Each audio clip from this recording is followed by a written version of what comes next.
The Copa America is here, and honestly, there's really not that good coverage in English. So we decided to do a preview here about the Copa America in 2021. In this video, we're going to dive into the new format, at least for this edition. We're also going to be telling you where you can watch this game if you're in the United States, where you can watch it streaming or whatever it is.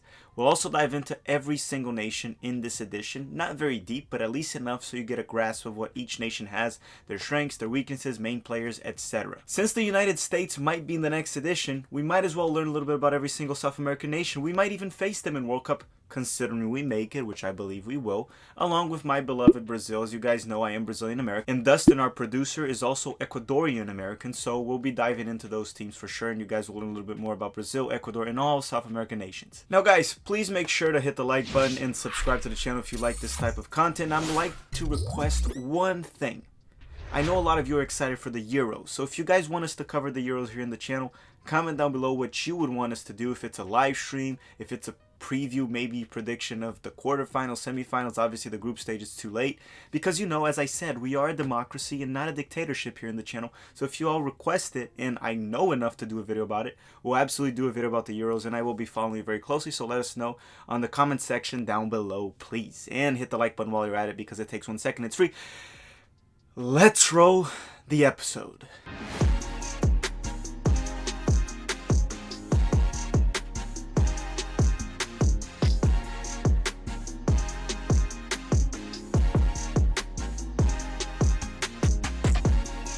The Copa America was meant to be played in 2020 and was cancelled for obvious reasons, which it's a little weird that it was going to be played in 2020 considering we had an edition in 2019. So all of that was a little iffy to me. CONMEBOL claimed they wanted to line up the same calendar year as the Euros, and the Euros were also meant to be played in 2020. But it doesn't make sense. Why would you want to compete with the Euros? I don't quite understand. Honestly, it was probably just for money. So the edition was then moved on to 2021, which would have originally been taking place in Argentina and Colombia, but due to the pandemic and some many other ongoing issues, it was moved to Brazil. Yes, to Brazil again. Brazil hosted the edition in 2019 that I just talked about, and now this edition will also be hosted at Brazil, even though originally it would have been in Argentina and Colombia. The Copa America will kick off Sunday, June 13th, and the final will happen on July 10th. For everyone in the United States, the games will mostly be taking place between 5 p.m. and 9 p.m. Eastern Time, and you may watch it in English at Fox Sports Channel, and I was also told that it would be in TUDN in Spanish, but there's no confirmation on that. I wasn't able to find any confirmation on that. Fubo TV will have it as well at their streaming service, which can be quite pricey. And look, we're not sponsored by Fubo TV, at least not yet. Or maybe we will one day, but no, we're not sponsored by them, but they will have on their streaming service, and we know it's a little pricey, but I just wanted to inform you guys. For this edition, there will be no guest nations at all. I mean, originally there was, but now we will only have the 10 CONMEBOL nations in this edition, the 47th edition of the Copa America. The way it'll work is they will have 2 groups of 5, where all nations from their group will face each other. 4 out of the 5 nations will advance to the quarterfinals. Yes, so pretty much all the nations advance. There's 5 nations in each group. 4 advance, so only 1 will get knocked out. They'll go to the quarterfinals, and then it's just a regular playoff format all the way till the final 1 knockout rounds hosted at Brazil. Okay, now let's just dive into both groups, Group A and Group B. 10 nations total. Let's cover all of them. Let's get started. Group A has Brazil, Colombia, Ecuador, Peru, and Venezuela. Let's start with the current champions, Brazil, in alphabetical order. Alright, Brazil, my Brazil, the current champions of the Copa America and current hosts. Brazil will be going after their 10th Copa America trophy, which to many might be a surprise, but Uruguay and Argentina actually have more. Uruguay leads the way with 15 Copa America trophies, and Argentina has 14. But look, Brazil has never lost the Copa America as a host, and this will be the 6th time Brazil hosts the Copa America. Brazil comes in with pretty much a full-strength squad, only missing Coutinho, but he has not been that great lately anyway. The defense looks solid. Thiago Silva is recovering from injury, but he has been pretty much set to play. And even if he doesn't play, we still have Militão, Marquinhos, Alisson, Casemiro. The defense is looking solid. Now, it's also safe to say the attack is looking strong as well, with Neymar, Richarlison, Gabriel Jesus, Firmino. The team is dominating South America, and after winning the 2019 Copa America, Brazil has also won all of their World Cup qualifying matches, all 6 of them, even defeating teams like Uruguay away and emerging Ecuador. In the 6 games, Brazil scored 16 goals and only allowed 2. We have seen Tite go with a 4-2-3-1. We also seen a 4-3-3 and a 4-2-2-2. We'll see how it goes. I think he'll mostly go with a 4-3-3 for this tournament. Now, Brazil does have Neymar that can make or break this team with his attitude. The talent is there. Brazil will go past the group stage for sure. Will they win the tournament? They are the team to be beat, but only time will tell. Now we have to talk about Colombia, that's now under Reinaldo Rueda. They have not been their best lately after losing to Ecuador 6-1 back in November of 2020. However, that was under Carlos Queiroz. Now they have Rueda in charge and they seem to be doing better. They were able to defeat Peru, most recently 3-0, and pull a last-minute draw with Argentina with a late goal by Miguel Borja. James Rodriguez, that was partying in Miami, is in the roster. Yes, James Rodriguez will be playing for Colombia in Copa America, even though he was partying in Miami last week. This team is absolutely no joke. It's a pretty strong roster. Cuadrado still there. Zapata and Luis Muriel from Atalanta will provide a lot up top from this team. Yerry Mina is a great defender and a threat in the air. Sanchez is a great center back from Tottenham. There is talent, and this team should not be underestimated, especially under Reinaldo Rueda. Colombia loves to underachieve though. Most might remember the generation from the 90s led by Valderrama, and while besides the 2014 World Cup, Colombia has always failed to impress in recent history, except for when they beat Mexico, you know, L3 in 2001 Copa America final in Bogota. So I fully expect Colombia to go through the group stage. Can they challenge for a title? Perhaps. I wouldn't put them as one of the favorites. I'll put them as a dark horse maybe, but they will go through the group stage for sure. Now we're off to Ecuador, and a big shout out and thank you to Dustin, our producer, for allowing me to use and borrow his Ecuadorian jersey. So guys, if you haven't already, hit that like button for Dustin this time.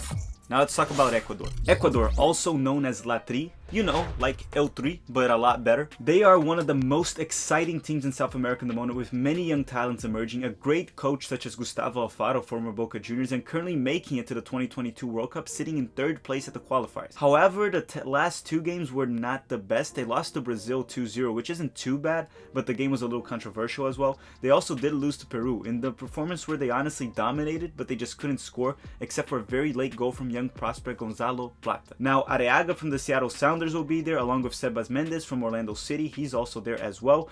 Veteran Ener Valencia, that has 31 international goals and lots of experience, will be responsible for leading the way for many of these youngsters in the roster. Pervis Estupinan is one of the best left backs in South America, so watch out for him. Great left back from Villarreal.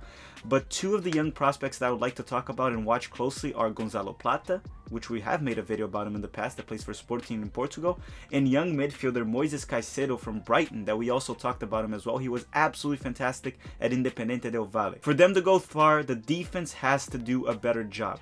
Arboleda and Areaga must do better. Ecuador has scored 14 goals in qualifier, including 6 on Colombia, but they allowed 10.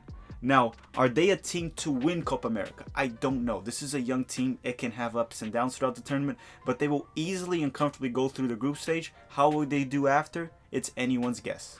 Now, Peru. Well, they were the finalists of the last edition, even though they barely made it to the group stage. They qualified to the last World Cup, but recently they have not been very good. Gareca has done a fantastic job for Peru, but they just haven't done well in the World Cup qualifiers this time. He continues to use his 4-2-3-1 formation that has worked very well in the past, but his tactics, you know, just might have been outdated at this point.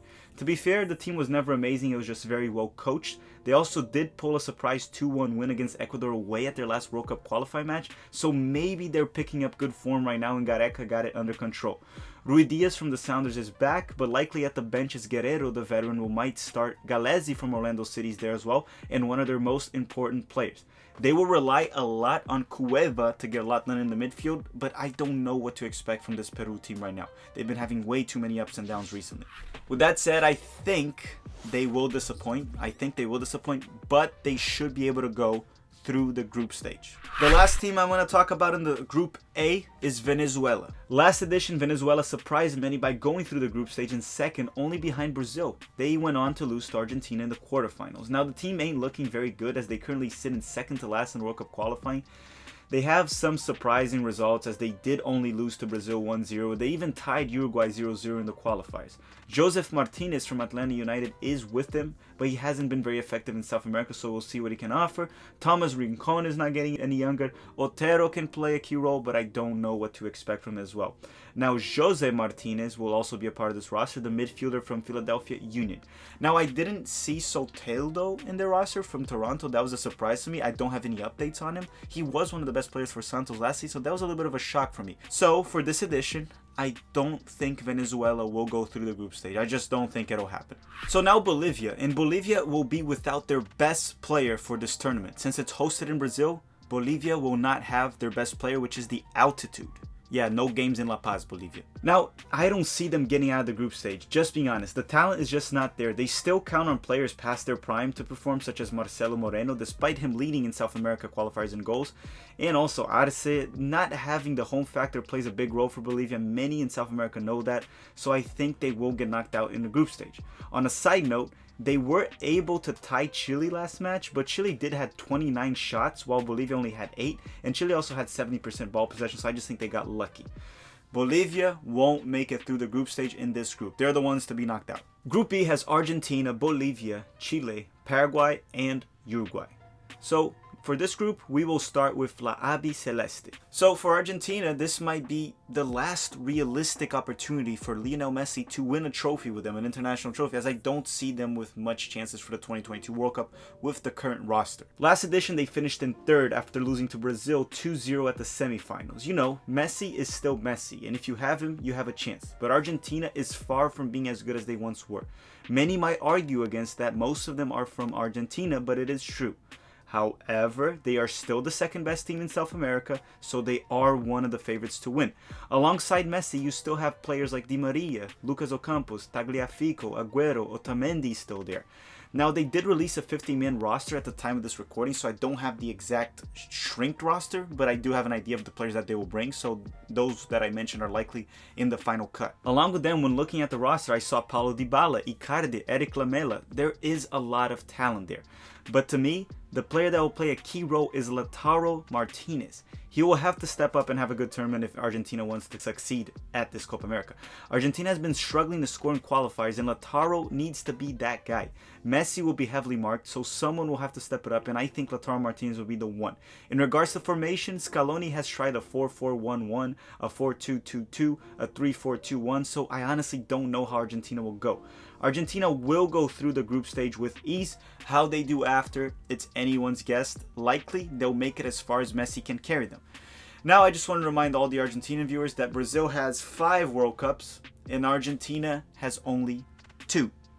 Now for Chile, we have an aging La Roja. Last Copa America, they had a bad 3-0 loss to Peru at the semifinals as they were defending their title from the previous 2 editions.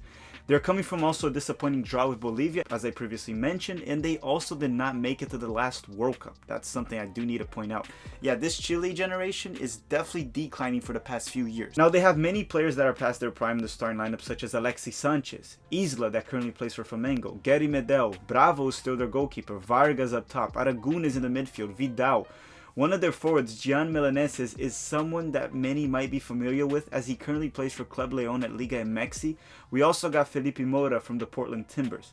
In CONMEBOL qualifiers, they currently sit in 7th place and most certainly are at risk of missing the World Cup once again. But for the Copa America group stage, since I already said Bolivia won't make it through, I expect Chile to make it through, but I don't expect Chile to make it very far. If they make it to the semifinals, I will already be surprised. Now we're off to Paraguay, and man, this Paraguayan team really struggles to score. They scored no goals in the past 2 games, and they only have 6 goals in 6 matches in qualifiers. The defense really isn't bad though, even though they no longer have legendary goalkeeper Chilaver from way back, and he also took free kicks, by the way. Go look him up.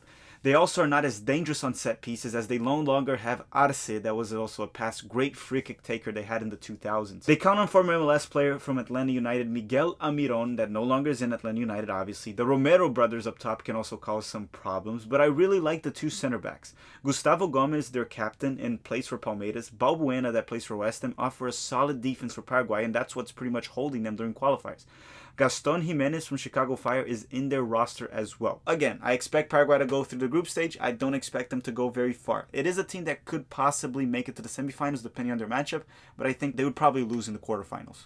Last but not least, Uruguay. And boy oh boy, on paper, this team looks very good. The perfect balance of youth and veterans, but when they play, it's really not looking that good. On defense, you have Jimenez and Godin. The midfield has many veterans and young emerging Valverde from Real Madrid and Bittencourt from Juventus. You have Matias Vinha on the left back from the current Libertadores champions Palmeiras. On offense, you got Luis Suarez coming off a great season where he won La Liga, scoring 21 goals for Atletico Madrid.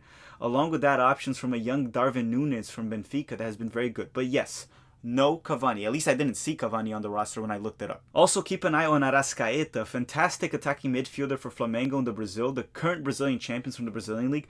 But Uruguay currently sits in 4th place in qualifiers, failed to score a goal in the past 3 games. I would be worried if I was Uruguayan, to be honest. But, you know, I learned to never underestimate Uruguay in Copa America, as they are the team that have won it the most times, 15 times total, and they have won one somewhat recently in 2011.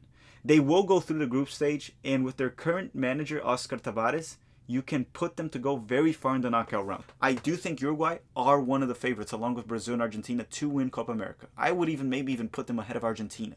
Alright, I want to thank you all very much for tuning in. Hopefully you guys enjoyed this content. Make sure to hit the like button if you did. Make sure to hit the like button for Dustin for providing the Ecuadorian jersey.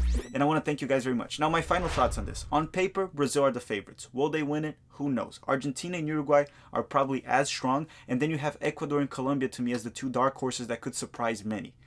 With all that said, guys, I want to thank you all very much for watching. Hopefully you guys enjoyed, and have a great day.